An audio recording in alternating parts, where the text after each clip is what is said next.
Good afternoon and welcome to the Bloomington Noon Rotary Club meeting, which is definitely a special Strive event. And so welcome to all the special Strive students and mentors here today as well.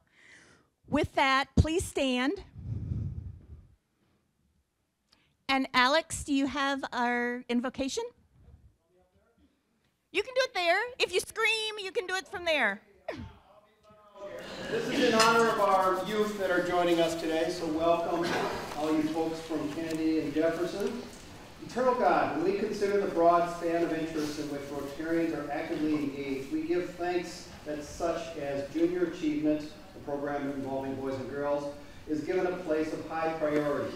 Those who will soon knock on the door of opportunity to enter the marketplace. With thanksgiving for the emphasis upon youth, the leaders of tomorrow, we give thanks for today's meeting and the morning food. Amen. Amen. Thank you, Alex. Please recite with me the Pledge of Allegiance. I pledge allegiance to the flag of the United States of America and to the republic for which it stands, one nation under God, indivisible, with liberty and justice for all. And please recite with me the four-way test of what Rotarians think, say, and do. Is it true? Is it fair to all concerned? Will it build goodwill and better friendships? Will it be beneficial to all concerned? Please be seated. And as I think about that, I'm not sure I ever even introduced myself. I am Mary Kurth. I'm president of the Bloomington Noon Rotary Club. And then we have a visiting Rotarian, which we all know, Colleen Simpson with the Edina Club. Welcome.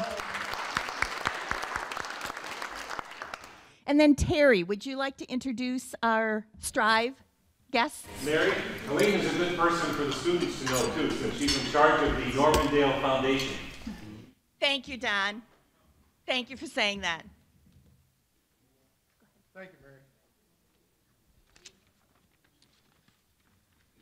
Well, I'm going to try to introduce all of the various guests here associated with the Strive program. If I do it properly, it looks to me like I'm probably going to hit everybody in the room. Okay. First of all, I want to welcome our primary guest today, and that's the students from Jefferson and Kennedy. The purpose of Strive is to assist you with continuing your education, and especially with learning the value of education. And later on, we're going to have two speakers that were part of our Strive program at Kennedy last year to share with you their experiences of Strive and how that progressed on. But it takes a lot of people to make Strive work. From our standpoint, primarily, we have the members of Kennedy High School. And let's see, and Ms. Kennedy, please stand up. I'm not going to try to point you out, but Radius Guest is our coordinator, family involvement coordinator. Rosa Flores is our cultural liaison, and Andy Beaton is the principal. And then we have the various Kennedy students. So thank all of you very much for coming and your help.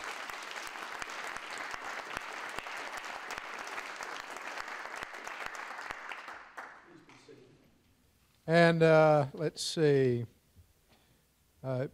Ms. Carrie Jarvis is principal of Jefferson, assistant. Well, I think we have the authorization to make promotions. Let's see. Catherine Franson is a Jefferson counselor.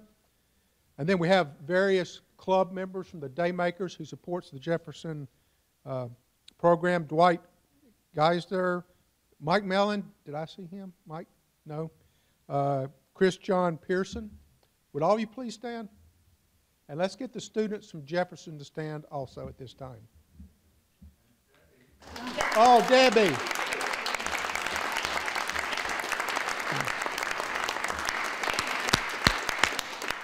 Thank you. The Strive program, and I'm speaking here from... I have one more guest. My son, Pete. Oh, yes. Across the street is here to talk to the medical students. Welcome, Pete.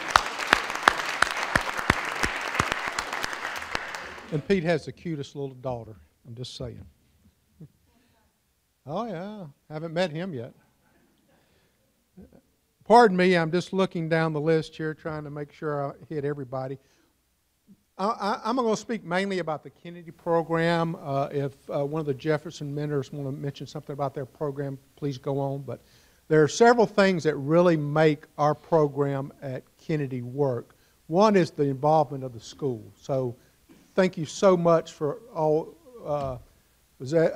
for everything that all the people at Kennedy do. We really appreciate it. And another thing that's worked out for us really well this year is, and last year, is the involvement of Normandale Community College. I'd ask Gina to stand up. She is, I put down here, Normandale Education Coordinator. Is that a good? Yeah, Center for Experiential Education. Okay, and you brought a student, one of your students with you? Student Donna is here. We have 3 Normandale students that come to the Scribe meetings at Kennedy each week and talk with the students about whatever the topic of the week is. Well, thank you very much. And let's see, I think the only people I might want to mention that are left, I believe, are Don Stiles, who makes this whole Strive program work. You guys know him. Bob Erickson, who is a big, huge supporter of us. Beth, why don't you, Beth Riley, you have to stand. She's with Keller Williams Realty. Beth was a former daymaker and got in touch last year, and she's been coming to all our meetings and helping us this year. Thank you. And then obviously, all the Rotarians in this room, whether you teach a class, whether you provide treats, for what you're doing today, the effort of all of us make this program what it is. So thank you very much. Don, did I forget anybody? Thank you. Mary?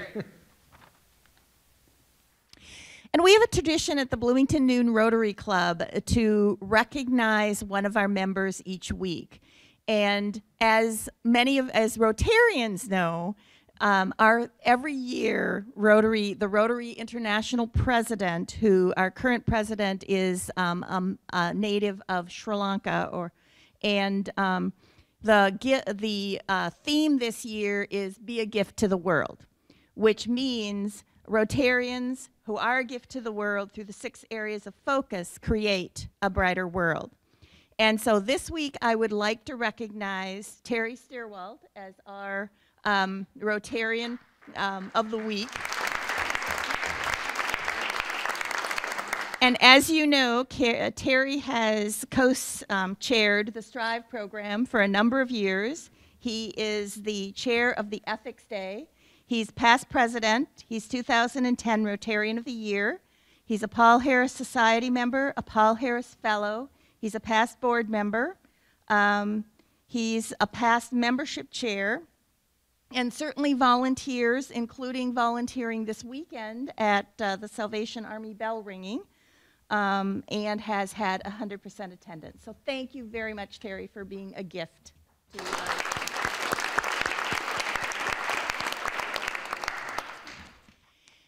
Terry, introduce our speakers. Sure.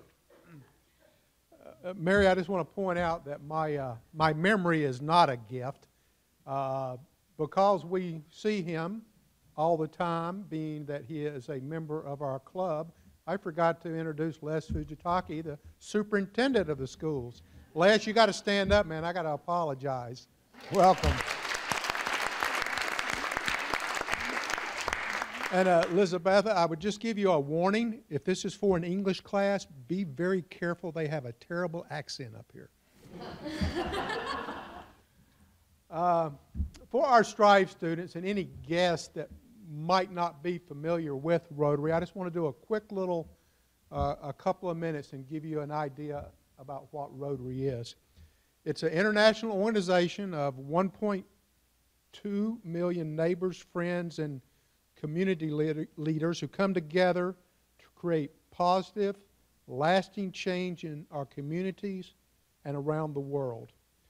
The Rotary motto is service above self, and we remind ourselves of this every meeting. One of the ways that we do it is citing the Rotary four-way test. Now, I know we didn't have it on the screen for you, so I apologize for that. But the Rotary four-way test is of the things, Every time we think, every time we do, we want to have in the back of our minds the Rotary four-way test. And I'll just start with the first one. Is it the truth? So remember, if you remember nothing else about this meeting, that is one of the central ideas behind Rotary. So in your communications with each other, with your families, try to remember, is it the truth? Now, Rotary started with the vision of one man. That was a gentleman by the name of Paul P. Harris. Mr. Harris was a Chicago attorney, and he formed in Rotary one of the first World Service organization on February the 23rd, 1905, as a place where professionals with diverse backgrounds could exchange ideas and make meaningful lifelong friendships. Now, many of you have seen the Rotary wheel. I think we use it on a lot of our slides. The name Rotary and the wheel actually derived from the idea that the first club meetings, all the members would rotate the meetings between their various business places. So that's how it came about. Since then, it's taken on, I think, a much, much larger meaning. Our commitment to service is ongoing. We're truly international. Only 16 years after Rotary was founded, there were clubs on 6 continents. Today, we are working together around the world in many, many projects. One of our biggest projects, one of our most noteworthy projects, is the elimination of polio, which began in the Philippines in 1979. As of 2012, there were 125 cases left. I think Mary has the exact number, and she'll mention it at the end of the program, but that number is much lower now. The reason Rotary was able to tackle a problem that governments have not been able to tackle is our commitment to the fact that if we all learn how to work together, we can accomplish anything we want. Now, enough about me telling you about Rotary. I want to get our speakers up here. Strive, as you know, well, you probably don't know, Strive is a program that each Rotary Club runs in a school that it's chosen every year. The name of it, I hope most of you remember, is Students Taking a Renewed Interest in the Value of Education. We cannot emphasize enough how much education assists you in achieving your future goals, whatever it is. Now, I can stand up here and I can preach all day, and God knows I'm good at it. A lot of you are probably already tired of listening to me, but I want to bring up 2 gentlemen that were in our Strive class last year, have graduated or have completed Kennedy, and now they're going to Normandale Community College. And I thought it would be best if they could share their thoughts with you about Strive and about future education, most importantly. Luis Galeno, I'm going to ask to come up first, and then Jamal Page will follow him, and this just happens to do with some timing issues. If both of them can still stay, we're going to have a chance to ask them questions at the end. Luis?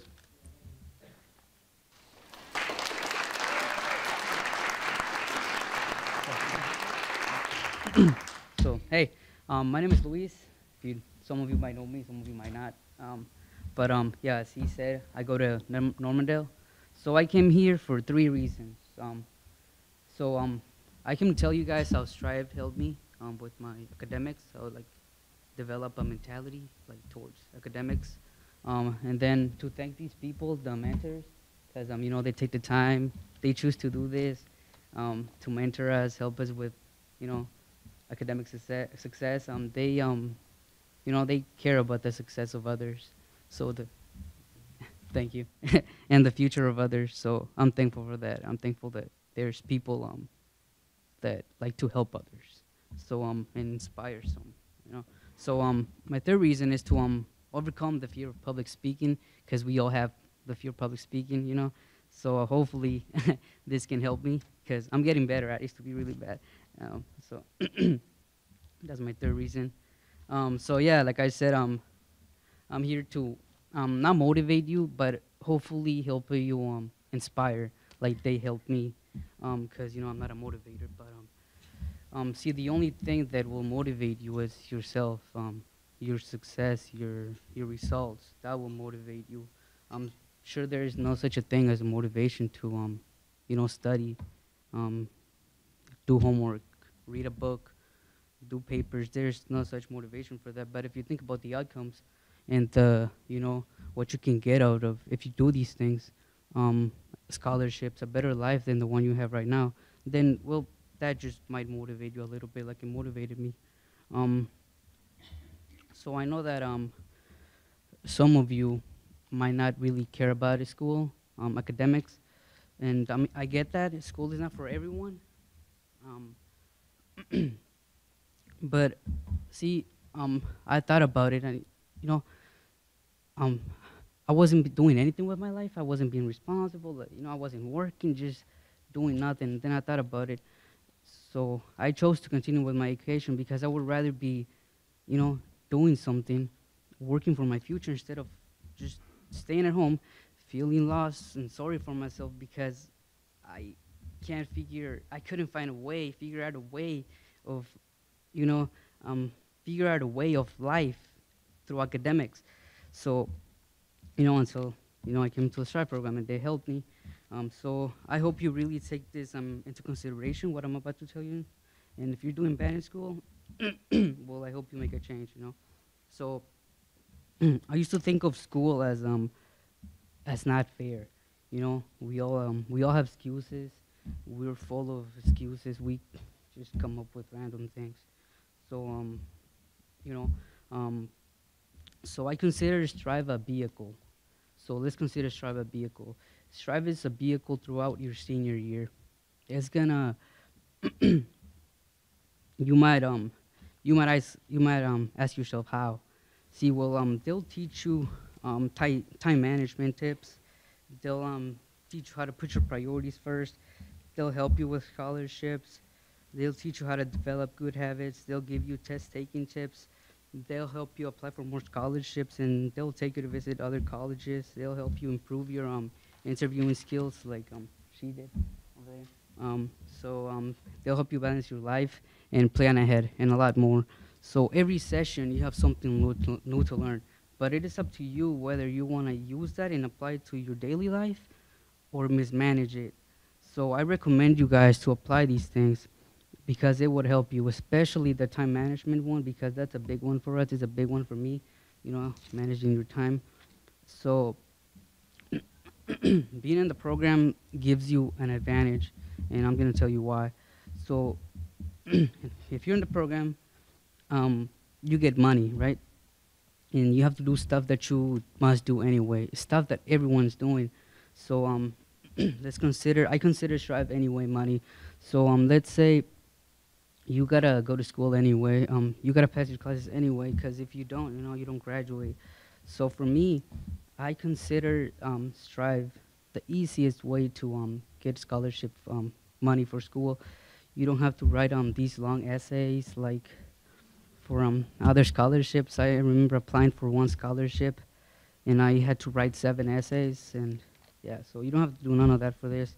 You just have to do what you must do anyway. You don't have to you skip all that paperwork. So you can get multiple scholarships too, and this money just keeps on adding up. So you can get money for perfect attendance, I think. So so in order to get but the one thing about STRIVE, and that's something that I learned, is that you have to prove yourself. You have to believe in yourself, and you have to try your best. In order to get the best scholarships they have to offer, you have to improve your GPA the most.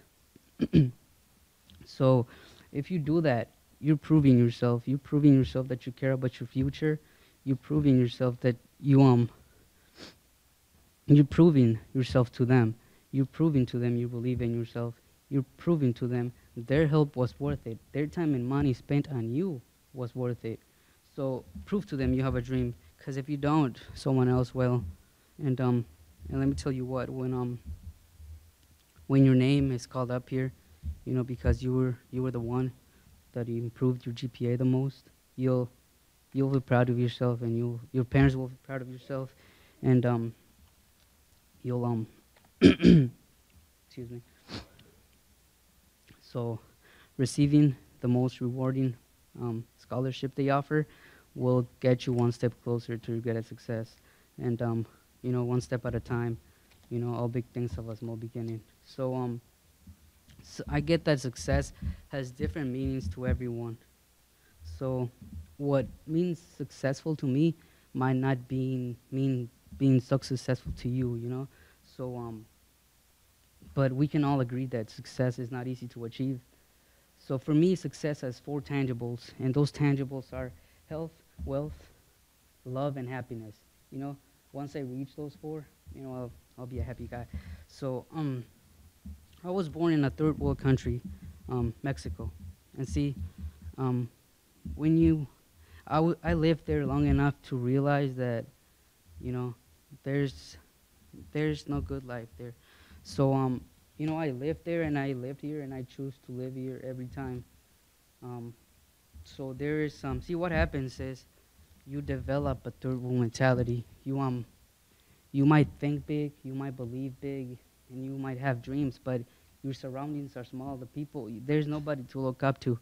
There's nobody to help you. You just there's a lot of people with a lost dream, and there's no opportunities. There's no positive influences to surround yourself over there. There's not many people are successful over there, and if you and so these people discourage you. And let's say you're thinking about becoming a doctor, and well, they'll tell you to stop, you know, getting your hopes too high, that you're dreaming too big.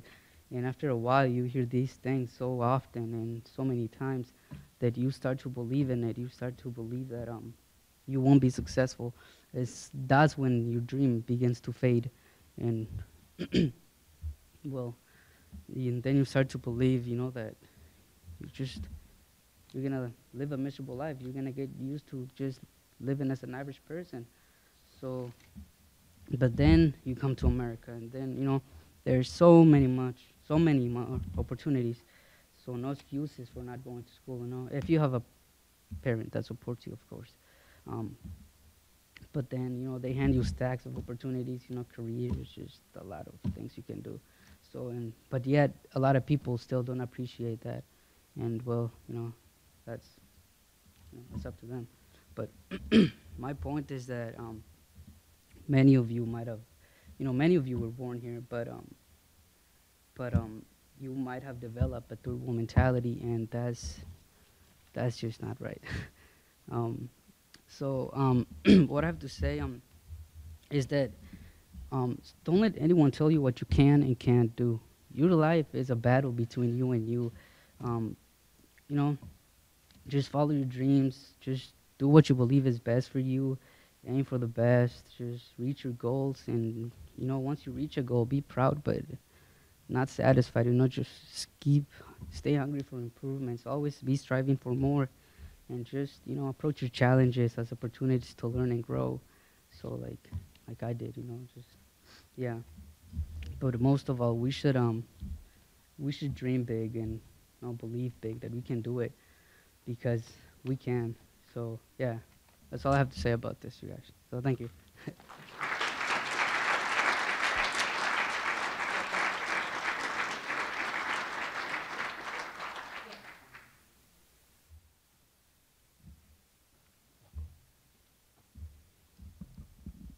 Hello, everybody. I'm Jamal Page. I'm a community service officer here in Bloomington, Minnesota. Now, I want to let everyone know that we are all the same age. Most of us, that is. I'm 19, and I just recently graduated from Kennedy High School. Now, the reason I'm here is to tell you about the STRIVE program and how it has benefited me. Please know that I'm not perfect at giving speeches, and I'm going to mess up at times in the speech, so please forgive me. Look at audience and smile. Last year, I was in your shoes, sitting here listening to someone else speak. Now, in high school, I know it's hard to pay attention to things. We have things going on. We have our phones, our friends talking to us, and other things happen to catch our attention, especially when there's food in front of you. I know for a fact that some of you will listen, and some of you won't listen, and I promise I won't be mad. But for the people who do listen, they can learn and benefit from this. The STRIVE program is designed to help students for the educational future by helping us with things such as our FAFSA. They even teach us how to handle stress, even taking us on college tours, even helping us with mock job interviews, and even more. Now many of you know the STRIVE program likes to hand out scholarships to students, and for one, I was the type of student who only heard the money part. And I'm sure that some of you guys also were in this for that as well. Now at this point in time, I already knew what I wanted to do with my future. I wanted to become a pilot. At one of the banquets for STRIVE, just like the one today, I was sitting next to some of my friends, and then someone who I thought would never sit down next to us sits down. He introduced himself as the chief of police.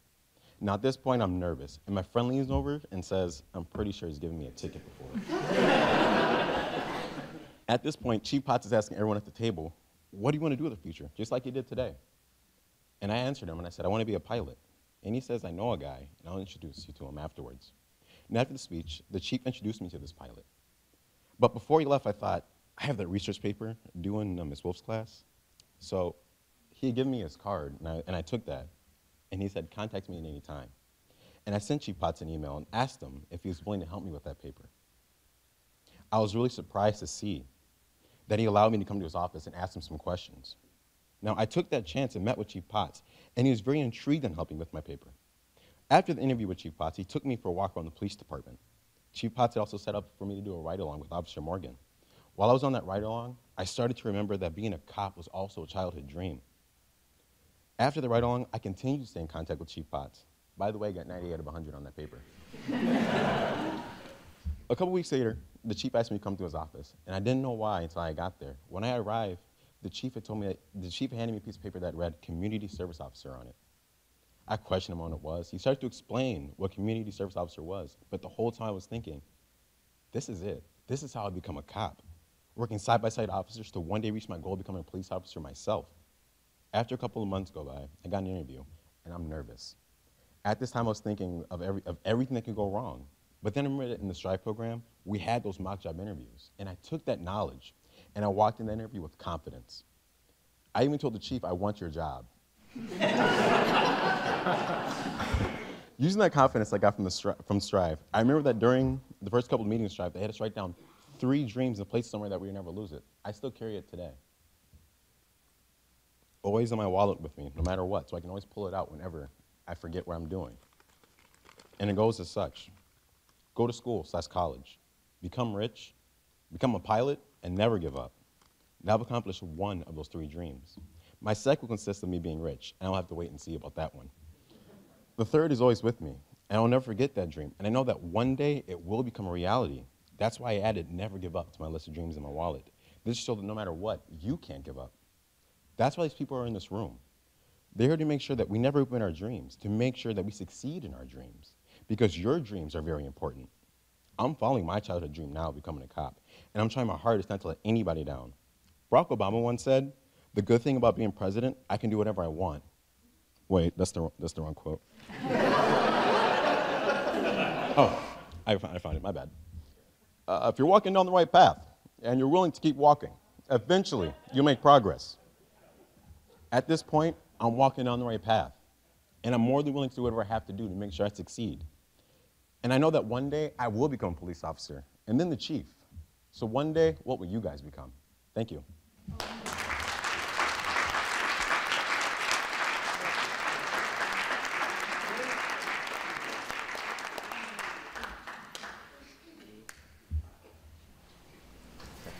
Now, both Jamal and Louise hit upon something very central, I think.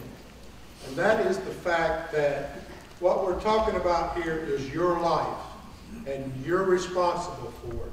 And whatever happens depends a lot on what you're going to do, your willingness to put some effort forward. Now, the effort I want for you to put forward right now is, I know a lot of you have this question in your mind, but you're saying, should I ask it? Well, yes, you should. So Jamal and Louise are willing to answer any questions you might have. And I open it to the floor now. If you wouldn't mind standing so we could hear you when you ask your question, we'd appreciate it. Who'd like to go first?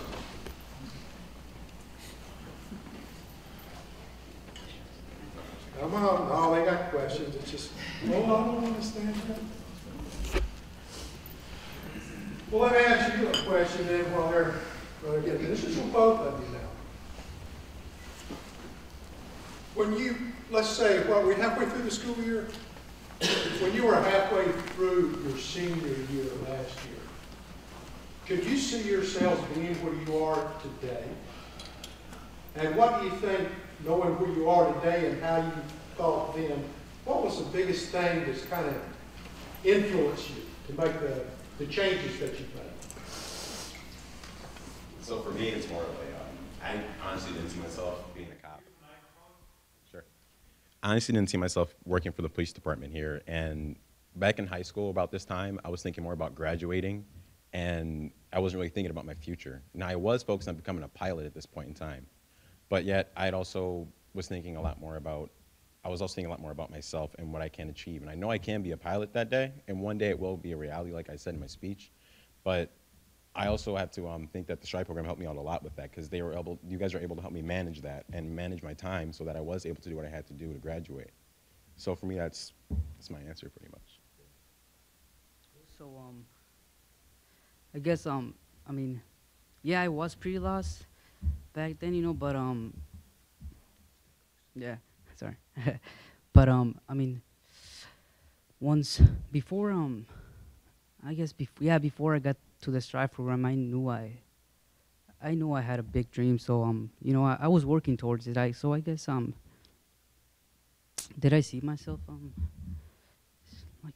so, yeah, I guess I did see myself where I am today, you know. I like, what they did, help me with is, help getting mentors, because, I really got into businesses, so, I realized that mentors, they'll teach you what they've been through. They'll help you succeed. So I guess, yeah, they helped me get some mentors, and, you know, just approach them and just, yeah. Well, Louise, I'm going to ask you a question, and if I'm wrong, you say so. It seems to me like I remember last year when you were still in high school, you came up after one of our Strive meetings and asked one of the mentors, why do you do this? Does that sound familiar? Yeah. Okay. Why now do you think that we do this? Well, like I said, they're people that care about the future of others. And I remember I asked Don over there, I asked him why they did this, and he said because they like helping people. And I mean, then the guy next to me, he didn't believe it. I'm not gonna say his name, but he said that's some BS. But no, I did it. Yeah, it was like, he said they're probably getting paid for this. I was like, you know, I don't know if that's what they're doing, but I know they're helping people. So as long as they care about the future of others, you know, that's good with me.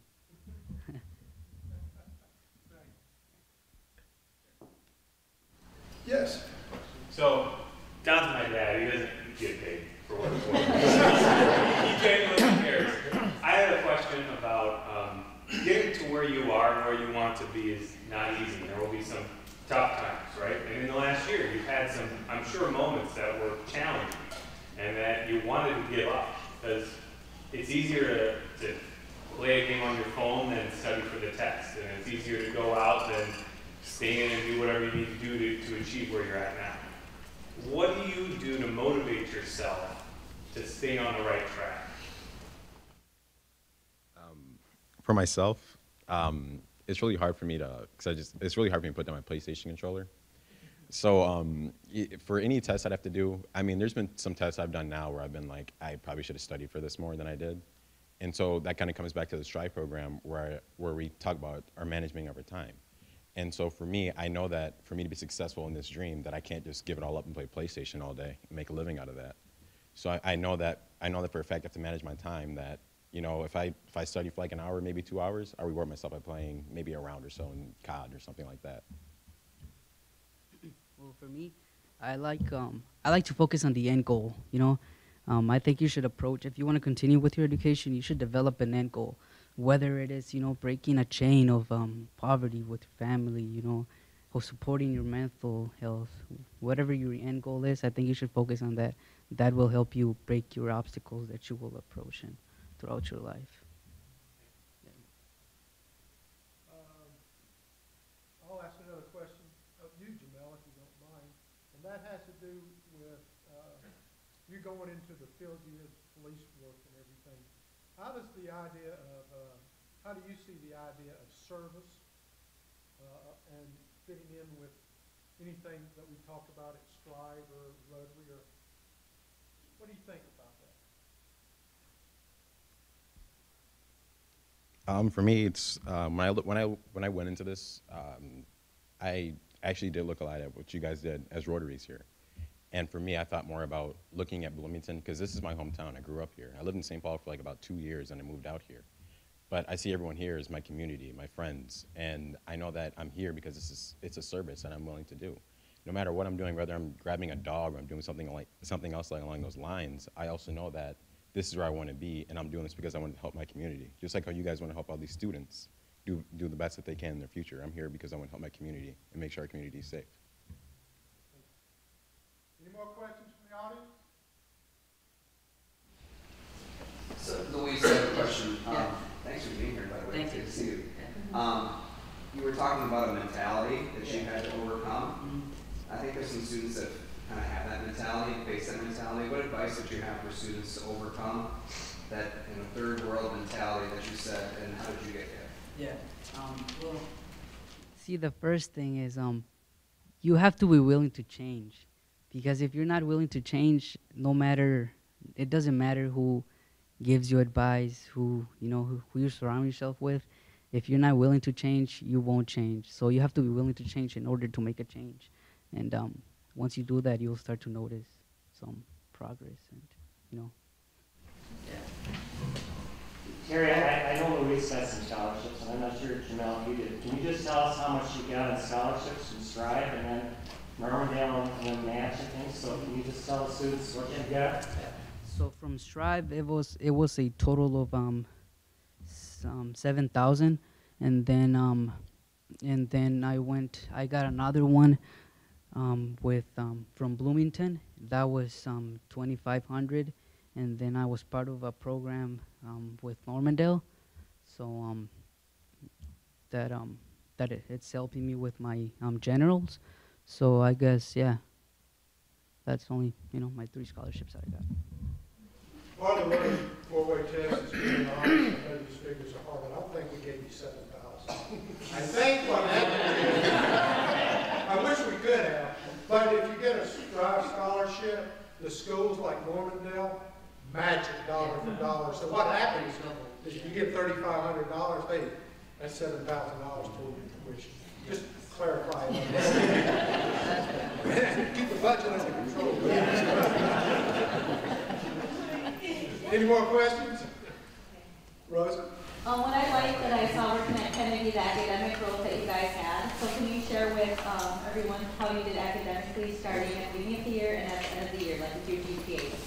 Strive is a big influence in your guys' life, and I think it controls a lot of you guys' action with coming to school on time, getting your work done. So I think Strive pushed you guys. Did you care about academic growth? Your GPAs? Well, before Strive, my GPA was a 2. It was bad, but then during my junior year and senior year, that's when I started to really focus on school. That's when I started getting straight A's. So and then my junior year, my GPA went up to a 3 point, maybe a 2.5 maybe, and then but I know by my senior year I got straight A's the whole year, and it went up to a 3.1, I think. Yeah.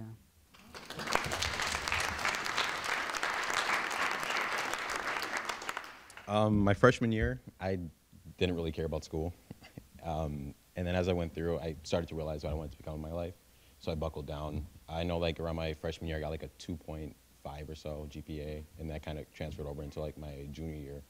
after my junior year, I kept grinding and doing what I had to do. I didn't graduate with the best GPA, yet I'm still trying my hardest to make sure that I apply myself more in school and do what I can do and make sure it does keep rising up so I can do what I need to do.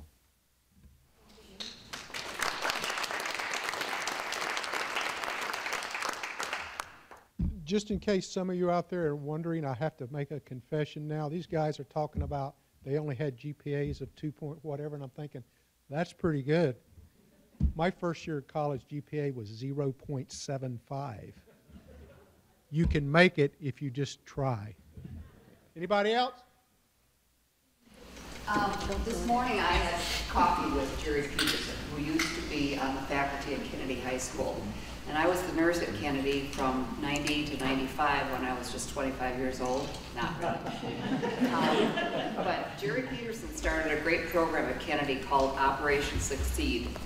And I don't know if it's still going at Kennedy.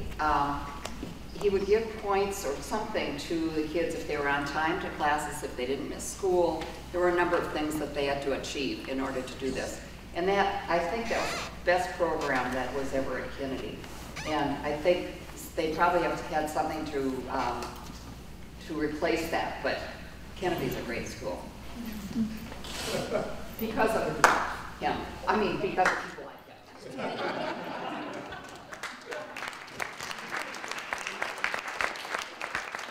I think we have time for one more question, not to press the subject, but does anybody have anything else they'd like to ask? All right. Gentlemen, sorry that you have to stay up here, because now it's time for Mary to close, and she will give you a closing gift.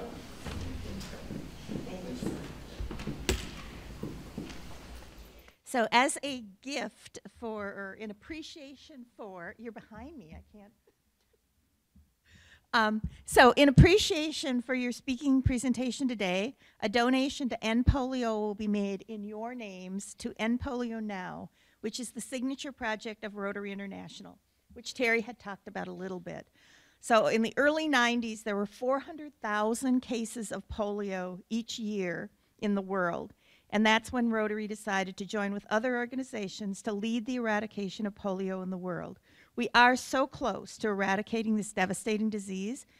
So far in 2015, so we only have a couple of weeks left in the year, we have only had 60 cases which have been limited to 2 countries. And a year ago, we had almost 6 times that many cases in 9 countries in the world. So we are really progressing greatly around eradicating polio. So success over polio will help fuel the energy for what people of the world can do when we work together. And so with that, I would like to give you a certificate in appreciation for your presentation today, so one for each of you. And then here is the End Polio Now Rotary pin commemorating our efforts in polio. So thank you so much. Really appreciate it.